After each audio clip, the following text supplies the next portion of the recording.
बिस्मिल्लाहिर्रहमानिर्रहीम। अस्सलाम वालेकुम क्लास 9th। लेक्चर नंबर 32 है। आज हमारा एटमॉस्फेरिक प्रेशर के बारे में पढ़ना है हमने। तो सबसे पहले मैं आपको एटमॉस्फेरिक प्रेशर की डेफिनेशन बताऊंगा और डेफिनेशन से आगे हम इसको एक्सप्लेन करेंगे।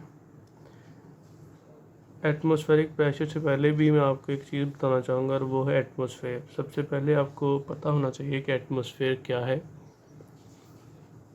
तो देखें, हमारी जो अर्थ है, हमारी अर्थ के गिर्द जो है एक कवर ऑफ एयर है, मतलब large number of gases present around the earth. बहुत सारी गैसेस है जिनमें ऑक्सीजन भी है, नाइट्रोजन भी है और डिफरेंट गैसेस जितनी भी हैं वो सारी की सारी हमारी अर्थ के गिर्द प्रेजेंट हैं। और एक कवर ऑफ एयर कह लें जिसने हमारी अर्थ को जो है वो घेरा हुआ है।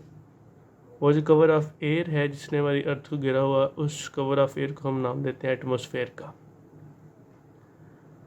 तो वो जो कवर ऑफ एयर है, वो जो डिफरेंट गैसेस हैं जो अर्थ के अराउंड जो है वो पाई जाती हैं, जो अर्थ के गिर्द हैं, वो कवर ऑफ एयर या वो डिफरेंट गैसेस फिर क्या करती हैं, अर्थ के ऊपर प्रेशर एक्सर्ट करती हैं और इस प्रेशर को फिर हम नाम देते हैं एटमॉस्फेरिक प्रेशर का। बात समझे हैं आप? मैं फिर इसको रिपीट कर देता हूँ। एटमॉस्फेयर सबसे पहले क्या है, तो याद रखिएगा, एटमॉस्फेयर तो बेसिकली क्या है, कवर ऑफ एयर है।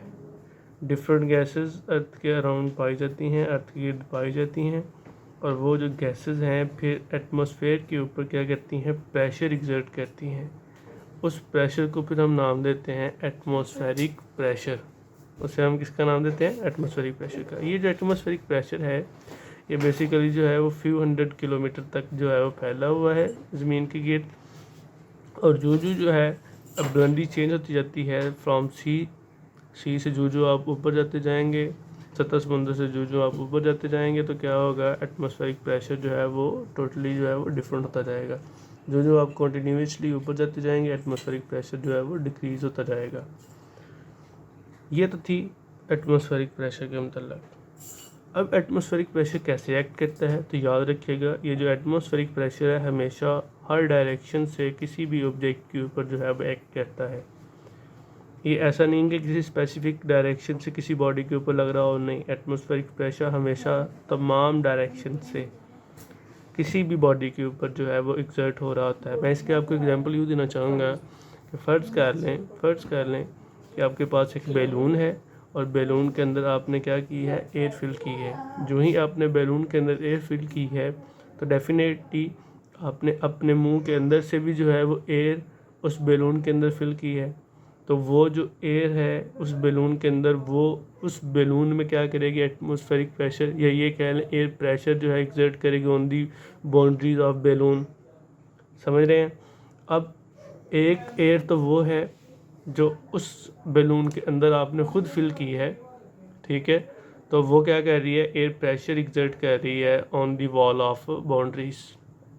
तो एक एयर तो हमारे बैलून के बाहर भी है जिसे आप एटमॉस्फेयर का नाम देते हैं, एटमॉस्फेरिक प्रेशर एक्सर्ट करेगी। तो आप देखेंगे कि ऐसा नहीं होगा कि बैलून का ये एक स्पेसिफिक रीजन है इस साइड वाला, तो उसके ऊपर एटमॉस्फेरिक प्रेशर एक्सर्ट हो रहा है। आप ये नहीं होगा कि एटमॉस्फेरिक प्रेशर से बैलून के इस से बैक नहीं। आप देखेंगे कि एटमॉस्फेरिक प्रेशर जो है वो हर डायरेक्शन से इक्वली एक्सर्ट हो रहा है ऑन बैलून।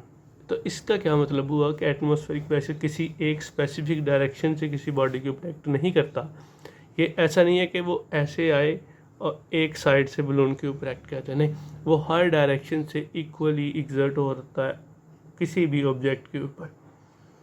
क्लियर होगी बात? इसी बात को समझाने के लिए चले इस बात को आगे मज़ीद बढ़ाते हैं। मैं आपको एक और एग्जांपल देता हूँ। फ़र्ज़ कर लें इसी बात को कि हर डायरेक्शन से एटमॉस्फेरिक प्रेशर लग रहा होता है या नहीं।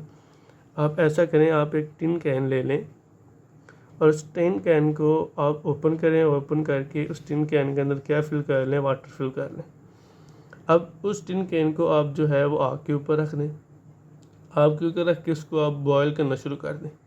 आप पानी को तब तक बॉयल करेंगे जब तक उस सारे के सारे पानी की जो है वो स्टीम नहीं बन जाती।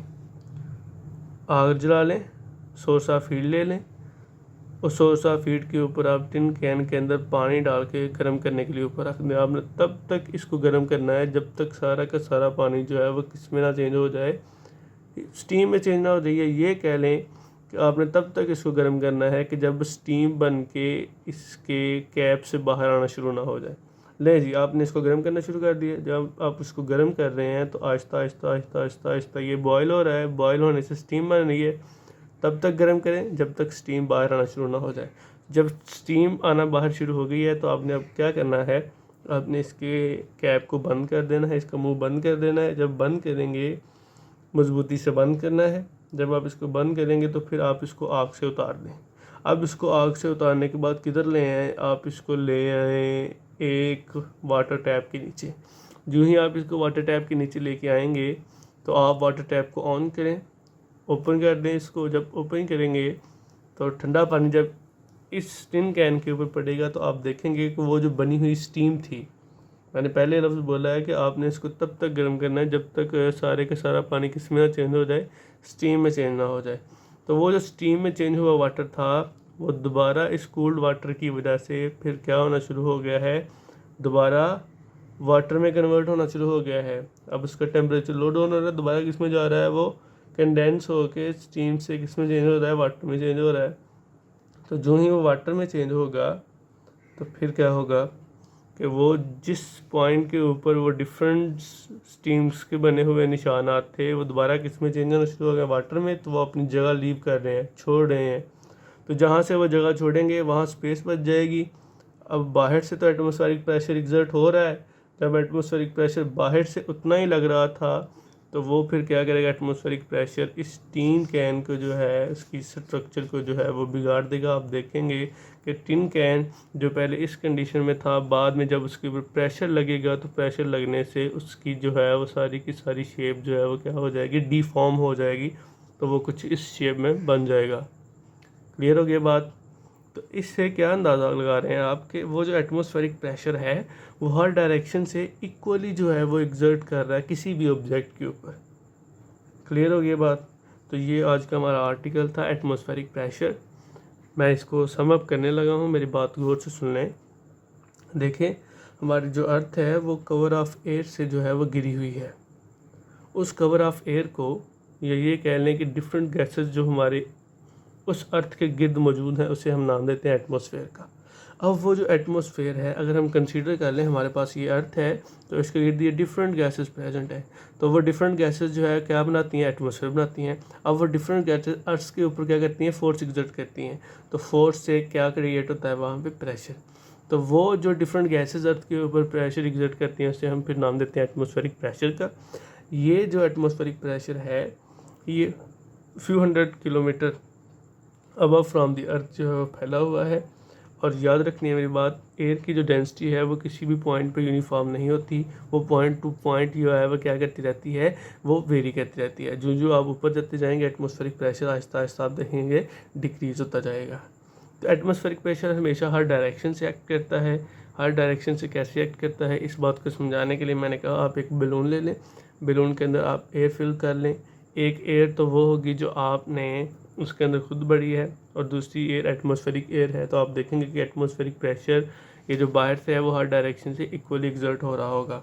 ठीक है। और इन दिस केस ये भी बात याद रख लें कि एयर का जो प्रेशर इंटीरियर है वो आउटर प्रेशर के इक्वल है। ठीक है। अंदर वाला प्रेशर, बैलून के अंदर वाला प्रेशर बाहर वाले प्रेशर के इक्वल है। मैं इसकी आपको एक और बात बता दूं कि ये जो आप छोटे बच्चे जो है वो बबल बना रहे होते हैं, सूप बबल, तो उसमें भी क्या होता है, वो सूप बबल के अंदर और बाहर का प्रेशर जो है वो हमेशा सेम होता है। जो ही प्रेशर डिफरेंस होता है तो बबल क्लैप कर देता है। ये इसकी बेसिक लॉजिक है। तो इस काम को देखने के लिए क्या आया कि एटमॉस्फेरिक प्रेशर हर डायरेक्शन से इक्वल एग्जर्ट करता भी है या नहीं। आपने टिन कैन वाली एग्जांपल ली, आपने एक टिन कैन लिया, उसके अंदर पानी भरा, पानी भर के आपने उसको आग पे रखा। आग पे रखने के बाद क्या हुआ कि आपने उसको अच्छी तरह से गर्म किया जब तक उसकी स्टीम बन के बाहर निकलना शुरू ना हो गई हो। जो ही ये काम हुआ आपने उसको क्लोज़ किया। क्लोज़ करने के बाद आपने उसको ठंडे वाटर, ठीक है, ठंडे पानी के नीचे रखा। जो ही आप पानी के नीचे रखा आपने देखा कि वो स्टीम दोबारा वाटर में चेंज हो गई। जहाँ स्टीम थी वो स्पेस बाकी बच गई। तो जो ही वो अपनी स्पेस लीव करेगा तो एटमॉस्फेरिक प्रेशर एग्जर्ट होगा और टिन कैप क्लैप हो जाएगा। ठीक है, इसकी स्ट्रक्चर क्लैप्स हो जाएगी। तो इस तरह से हमें अंदाज़ा होता है कि एटमॉस्फेरिक प्रेशर हर डायरेक्शन से इक्वली एग्जर्ट कर रहा होता है। क्लियर है? तो ये आज का हमारा लेक्चर था, बाकी इंशाल्लाह हम नेक्स्ट करेंगे। अस्सलाम वालेकुम रहमतुल्लाहि।